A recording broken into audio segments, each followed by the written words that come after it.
Organic chemistry, unit first in chapter first, structure and bonding. Introduction देखें structure and bonding का। रासायनिक question होता है कि रासायनिक बंध किसे कहते हैं। तो वह बंध जिसके द्वारा परमाणु परस्पर संयोग कर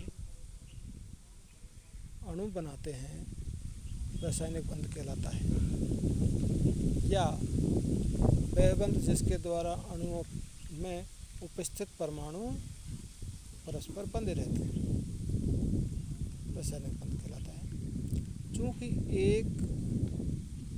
चूँकि जब दो परमाणु समीप आकर अणु बनाते हैं तो उनकी कुल ऊर्जा में कमी होती है और स्थायित्व बढ़ जाता है। टाइप्स ऑफ केमिकल बॉन्डिंग, रासायनिक बंध के प्रकार। रासायनिक बंध दो प्रकार के होते हैं, आयनिक बंध, दूसरा सहसंयोजक बंध। परमाणु के मध्य बनने वाले बंध की प्रकृति बंधित होने वाले परमाणुओं की आपेक्षिक विद्युत ऋणता पर निर्भर करती है। जैसे फर्स्ट, जब समीप आने वाले दो परमाणुओं की विद्युत ऋणता में बहुत अधिक अंतर होता है तो आयनिक बंध बनता है, जिससे दोनों परमाणुओं के मध्य इलेक्ट्रॉनों का पूर्ण स्थानांतरण होता है और आयन बनते हैं जो आपस में स्थिर विद्युत आकर्षण बल से आकर्षित रहते हैं। मुख्यतः अकार्बनिक यौगिकों में आयनिक बंध पाए जाते हैं। एग्जाम्पल स्वरूप NaCl, HgCl2, calcium chloride, CaCl2। Second, जब बंधित होने वाले परमाणु की विद्युत ऋणता समान होती है या विद्युत ऋणता में अधिक अंतर नहीं होता है तो दो परमाणुओं के मध्य सहसंयोजक बंध का निर्माण होता है। मुख्यतः कार्बनिक यौगिकों में सहसंयोजक बंध पाए जाते हैं। इनमें परमाणुओं के मध्य इलेक्ट्रॉन्स की साझेदारी होती है। एग्जाम्पल स्वरूप, उदाहरण स्वरूप H2। हार्ड कॉपी में देख रहे हैं, दो हाइड्रोजन परमाणु आपस में संयोग करके एक एक इलेक्ट्रॉन का साझा करके एकल बंध बनाते हैं, जो कि छायांकित भाग में एक एक इलेक्ट्रॉन के साझित बंध नजर आ रहा है। इसी प्रकार O2 में देखें, दो ऑक्सीजन परमाणु दो इलेक्ट्रॉनों का आपस में संयोग करके द्वि बंध का निर्माण करते हैं। इसी प्रकार आप उदाहरण स्वरूप N2 देख लें, दोनों नाइट्रोजन परमाणु के तीन इलेक्ट्रॉन आपस में साझा करके त्रिबंध का निर्माण करते हैं। जब किसी बंध में इलेक्ट्रॉन केवल दो नाभिकों के मध्य साझित होते हैं तो उसे स्थानीयकृत रासायनिक बंध कहते हैं।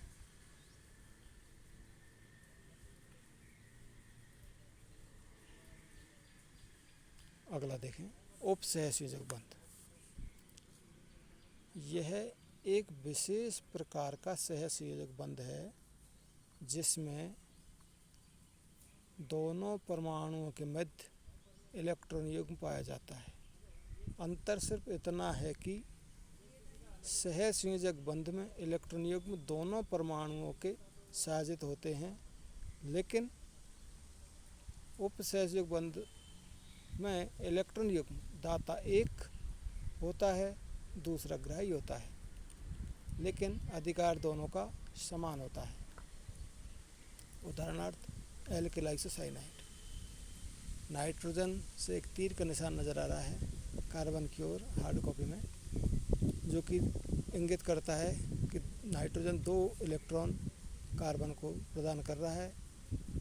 दो बंध नज़र आ रहे हैं, वो एक इलेक्ट्रॉनों के दो इलेक्ट्रॉनों के साथ जैसे द्विबंध बने हैं, और एक उपसहसंयोजक बंध है जो कि नाइट्रोजन से कार्बन की ओर एक इलेक्ट्रॉन युग्म दिया जा रहा है। इस प्रकार कार्बन का स्टक पूर्ण हो जाता है और नाइट्रोजन का भी बराबर अधिकार रहता है तो उसका वेस्टिक पूर्ण रहता है। चूँकि परमाणविक कक्षकों के अतिव्यापन से बंध बनते हैं, जितना अधिक अतिव्यापन होगा उतना ही बंध स्थायी होगा अर्थात प्रबल होगा। कक्षक किसे कहते हैं कुछ इंपॉर्टेंट टर्म देखें आप। परमाणु कक्षक,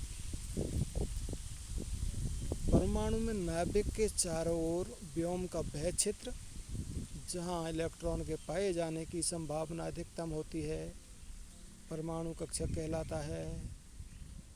कक्षकों के प्रकार, अगला, कक्षक कितने प्रकार के होते हैं? कक्षक कई प्रकार के होते हैं, SPDF इत्यादि, जिनके आकार व आकृति अलग अलग होती है। सामान्यतः कार्बनिक यौगिकों में बंध बनाने में दो प्रकार के कक्षक S व F प्रयुक्त होते हैं। S कक्षक सबसे कम ऊर्जा स्तर वाला कक्षक 1S कक्षक कहलाता है। S कक्षक गोलाकार आकृति का होता है और परमाणु का नाभिक इसका केंद्र होता है। प्रत्येक कोष के लिए S कक्षक होता है। एग्जाम्पल स्वरूप 1S, 2S, 3S इत्यादि, जहाँ 1, 2, 3 आदि उसकी कोष संख्या है। 2S कक्षकों के मध्य गोलाकार एक ऐसी सरफेस होती है जहाँ इलेक्ट्रॉन पाए जाने की संभावना नगण्य होती है, नोडल सरफेस कहलाता है। जो कि यहाँ नीचे जो डायग्राम नज़र आ रहा है उसमें साफ नज़र आ रहा है। 2 सर्किलों के मध्य का रिक्त स्थान जहाँ है इलेक्ट्रॉन पाए जाने की संभावना नगण्य है, नोडल सरफेस कहलाता है। 1S और 2S के मध्य 1S का भी डायग्राम आपको नज़र आ रहा है। केंद्र में नाभिक और उसके चारों ओर इलेक्ट्रॉन सर्कल लगा।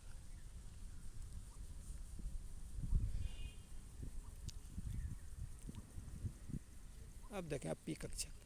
P कक्षक 3 प्रकार के होते हैं, PX, PY, PZ, जहाँ X, Y, Z कोऑर्डिनेट्स अक्ष हैं, निर्देशांक हैं।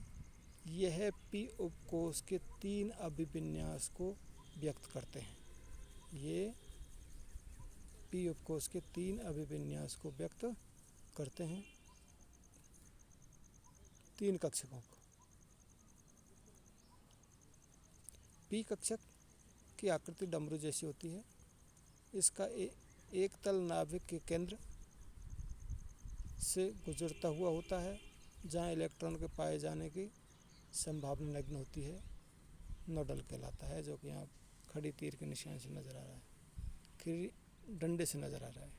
जो डंडा आपको नज़र आ रहा है तल में लंबवत, वहाँ केंद्र है। केंद्र पर इलेक्ट्रॉन पाए जाने की संभावना नगण्य है, वो आपका नोडल कहलाता है।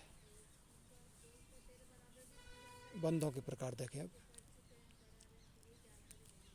बंध सहसयोग बंध 2 प्रकार के होते हैं, सिग्मा बंध और पाई बंध। अब देखें आप सिग्मा बंध। किन्हीं 2 परमाणवीय कक्षकों के समाक्षीय अतिव्यापन के फलस्वरूप बनने वाले अणु कक्षक को सिग्मा अणु कक्षक कहते हैं और उसके मध्य बनने वाले बंध को सिग्मा बंध कहते हैं। सिग्मा बंध में इलेक्ट्रॉन घनत्व दोनों नाभिकों के मध्य अक्ष पर होता है। सिग्मा बंध SS, SP, PP समाक्षीय अतिव्यापन एवं संकर कक्षकों के परस्पर अतिव्यापन से बनता है। संकर कक्षक हमेशा सिग्मा बंध ही बनाते हैं। देखें पाई बंध। 2 परमाणुओं के P कक्षकों के परस्पर संपार्श्विक अतिव्यापन के फलस्वरूप बनने वाले कक्षकों को पाई अणु कक्षक कहते हैं। बंध को पाई बंध कहते हैं।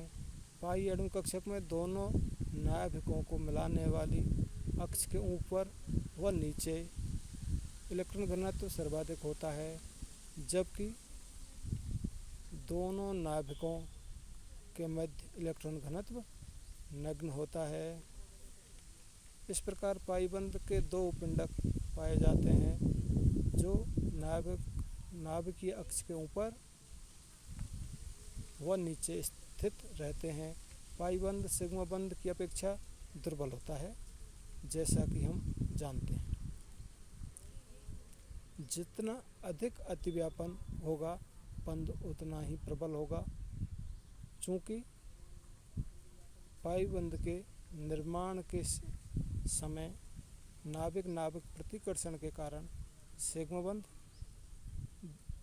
बंध की अपेक्षा अति व्यापन कम होता है, अतः पाइबंद सिग्मा बंध की अपेक्षा दुर्बल होता है।